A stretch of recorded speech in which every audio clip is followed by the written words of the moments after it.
Daily ನೀರು ಹಾಕ್ತೀರಾ ನೀವು? ನಿಮ್ಮ ಹೆಸರು? ನಾಗರಾಜ. ಹೌದಾ, ಎಷ್ಟು ವರ್ಷದಿಂದ ಮಾಡ್ತಾ ಇದ್ದೀರಿ ಇಲ್ಲಿ? ಮೇಡಮ್ ಫಸ್ಟಿಂದ. ಹೌದಾ, ಊರು ಯಾವುದು ಸರ್ ನಿಮ್ಮದು? ಬಾಗ್ಲೂರು. ಹೌದು, ಇಲ್ಲೇ ಇಲ್ಲಿ ಅವರೇ? ಹೌದು. ಹೌದಾ, ಟಿಫನ್ ಆಯ್ತಾ ಸರ್? ಹಾಂ ಮೇಡಮ್ ಆಯಿತು. ನಿಮ್ಮ ಹೆಸರು ಮ್ಯಾಮ್? ಮಂಜಮ್ಮ. ಹೌದಾ, ನೀವು ನಿಮ್ಮ ಮನೆಯವರೇ? ಹೌದಾ, ಹೌದು ಮೇಡಮ್. ಚೆನ್ನಾಗಿದೆ, ನೀವೆಲ್ಲ ಇಷ್ಟು ಮೇಂಟೈನ್ ಮಾಡೋದಕ್ಕೆ ಎಷ್ಟು ಸಖತ್ತಾಗಿದೆ ನಮ್ಮ ಗಾರ್ಡನ್. Thank you. ಹೌದು, ಕೆಲಸ ಮಾಡಬೇಕು. ಹಾಂ ಹಾಂ ಹಾಂ, ಹೌದು. ನಮಗೆ ಗಿಡನೇ ಉಸಿರು, ಕೆಲಸ ಮಾಡಬೇಕು. ವಾವ್. ಅವರು ಯಾವಾಗ ತಿಂಗಳಿಗೊಂದ್ಸಲ ಕೊಡ್ತಾರೆ ಪೇಮೆಂಟು, ಆದರೆ ನಾವು ನಮ್ಮ ಕೆಲಸ ಎನಿ ಟೈಮ್ ಮಾಡಲೇಬೇಕು.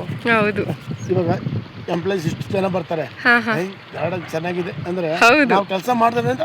ಹೌದು, ನೀವು ಕೆಲಸ ಮಾಡೋದ್ರಿಂದ ಮಾತ್ರ ಅದಷ್ಟು ಗಿಡಗಳು ಅಷ್ಟು ನೀಟಾಗಿ ಬೆಳೆಯಕ್ಕೆ ಸಾಧ್ಯ. ಅದೇ ಒಂದ್ಸರಿ ಇಲ್ಲಿ ಹಿಂಗೆ ಹೋಗಿ ಬಂದರೆ ಎಲ್ಲ ಮೈಂಡಲ್ಲಿ ಏನೇ ಇರಲಿ ಫುಲ್ ಎಲ್ಲ ಕ್ಲಿಯರ್ ಆಗುತ್ತೆ, ಥಾಟ್ಸ್ ಒಂಥರ ಮನಸ್ಸಿಗೆ ಶಾಂತಿ ಸಿಗುತ್ತಲ್ಲ, ಚೆನ್ನಾಗಿದೆ. ಇನ್ನು ಅಂದ್ರೆ ಈ ತರ ಪ್ರೀತಿಯಿಂದ ಮಾತಾಡ್ತಾರೆ, ಅದೇ ನಮಗೆ ಸರ್ ಖುಷಿ. ಕೆಲವರು ಕೇರೆ ಮಾಡಲ್ಲ. ಮೇಡಮ್ನವರೇ, ನಿಮ್ಮ ಹೆಸರು? ನನ್ನ ಹೆಸರು ಅಶ್ವಿನಿ ಸರ್. ಅಶ್ವಿನಿ ಮೇಡಮ್, ತುಂಬ thanks. Thank you so much sir. ನಾನು ಆ್ಯಕ್ಚುಲಿ ನಿಮ್ಗೆ ಮಾತಾಡ್ಸ್ಬೇಕು ಅಂತ ಇದ್ದೆ, ನೀವೇ ಕರೆದ್ರಿಲ್ಲ, ನಂಗೆ ಮತ್ತೆ ಖುಷಿ ಆಯಿತು.